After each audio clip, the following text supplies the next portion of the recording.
Hello, my little Pinky pals. Pinky here. Today we're going to do a seamless tile in Procreate. So I did not create the design here. If you want me to show you how to create different designs, we definitely can do that. I just took some little vegetables that I had, and I just want to show you how to make it into a seamless tile. So essentially, all you're going to do is you want to start with a square that is a square. It has to be a true square, otherwise it'll kind of mess things up. What you're going to do is create your design however you want it on this one square. So I just have my 3 little vegetables, and then we'll maybe add some other elements. Okay, so what we're gonna do is we've got them all in their own layers. So I'm just gonna give them a little bit of a movement here. There we go. Okay, so in their own layer, I've got them in their own group, put them exactly in the middle. And then what we're going to do is create a new layer, and I want to just add a little bit of pizzazz. So what I'm going to do is use my own brush that's just little starry nights, and they're just dots. So I just love it. So I use that. So I'm just doing that, and I'm kind of going around it. You can't even really see it, I don't think, but it's there. It's there. It's just very light blue. There we go. Now you can see it better now that I've made them bigger. So yeah, we're going to take that and we're going to erase any that we don't really like, or any that are over the, like on the outside or very close to the border. We don't want any of those either. I'm not going to worry about the ones that are on their faces and stuff, because we're going to move this to the bottom so you won't see it anyway.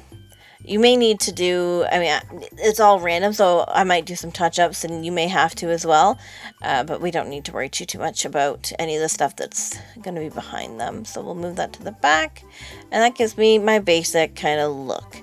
So again, I'm just going to double check now that it's behind everything, make sure that everything looks okay, and that it's either, like, it's one of those things where, like, either I don't like it because it's touching, or I like it because it's touching, but it's got to touch a certain amount, if that makes sense. There's other areas that are very blank, so I'm just going to, try and fill those in a little bit more. Of course, with this pencil, it is very random. And again, I'm just going to clean up. So I kind of do this a few times, especially whenever I'm doing a pattern. A lot of it is like kind of clean it up, make it look good, but also like you want to fill in the gaps, but you also don't want it too full. So then once you've got that, you can put it all into a group, and then we're just going to duplicate it. You can just do that by swiping and hitting duplicate.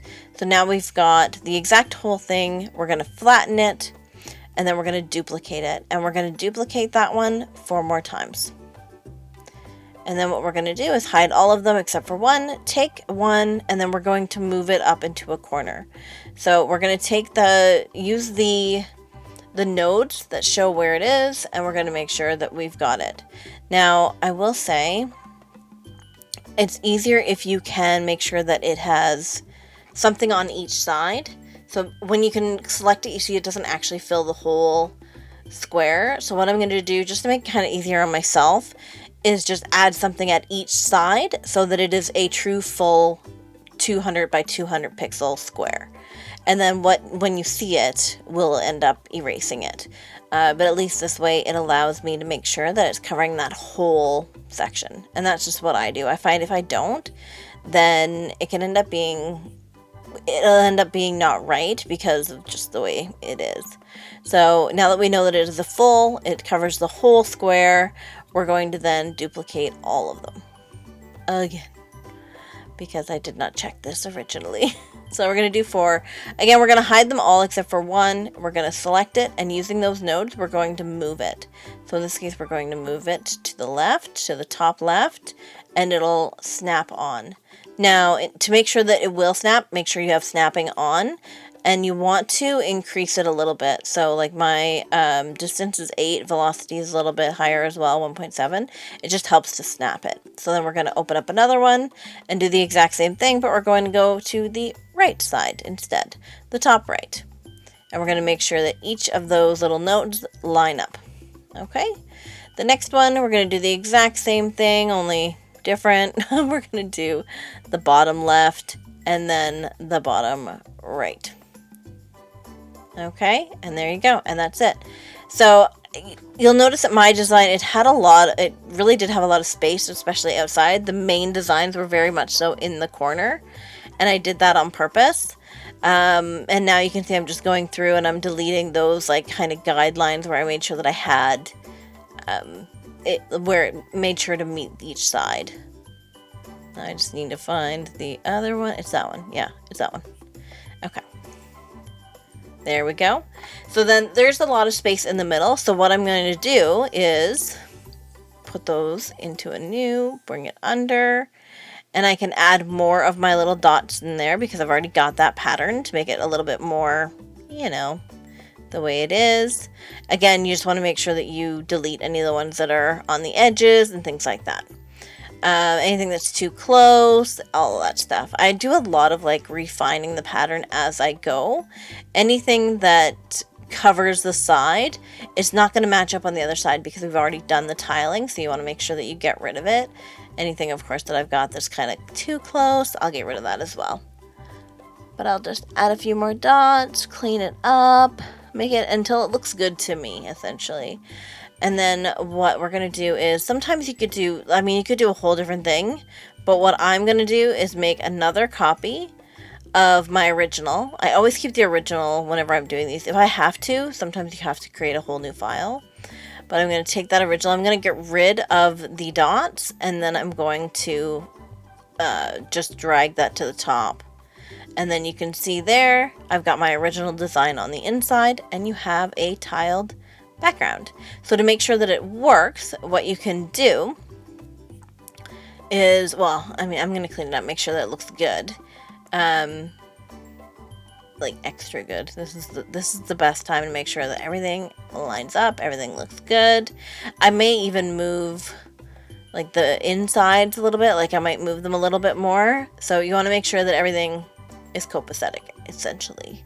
And in this case too, when you do it this way, it'll line up really cool as well. And a lot of times if you make the design too big, you'll see that when you put it in the middle, a lot of times you'll end up with like, I don't know, it can be weird. It'll be like smaller and stuff, so it can be definitely weird. But I'm just taking a look here, like you can put it on, now you can see the dots, you can see all the different backgrounds and stuff like that. So like it looks really good. I really like this design. I think it's cute. I think it's easy.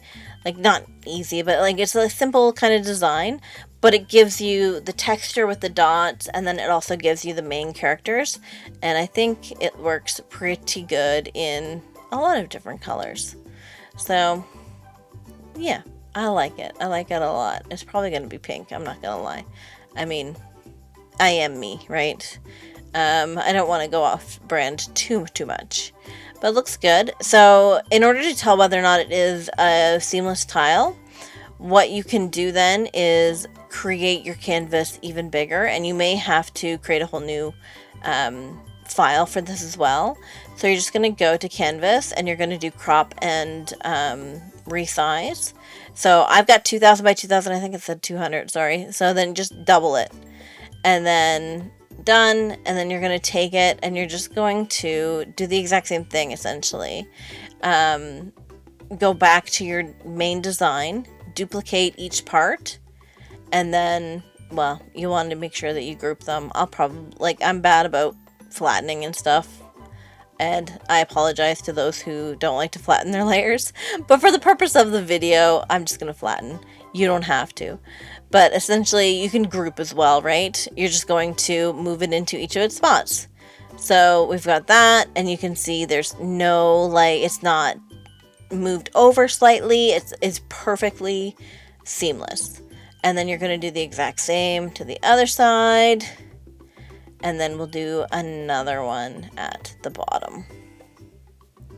And you can see there that it all lines up. It all looks great.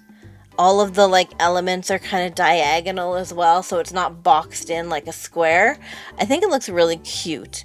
So that, guys, is how you create a seamless tile in Procreate. I hope that was an easy tutorial for you guys to follow, and I hope you liked it. If you do, don't forget to give it a thumbs up, leave me a comment, like the video. I think I already said that. That's what the thumbs up is for. Give me a follow if you like. I really appreciate it. We are over the 1,000, but you know, I want to keep on going. I love my Pinky Pals. So yeah, give me a comment, let me know, and make sure that you tag me whenever you post them so I can see your results.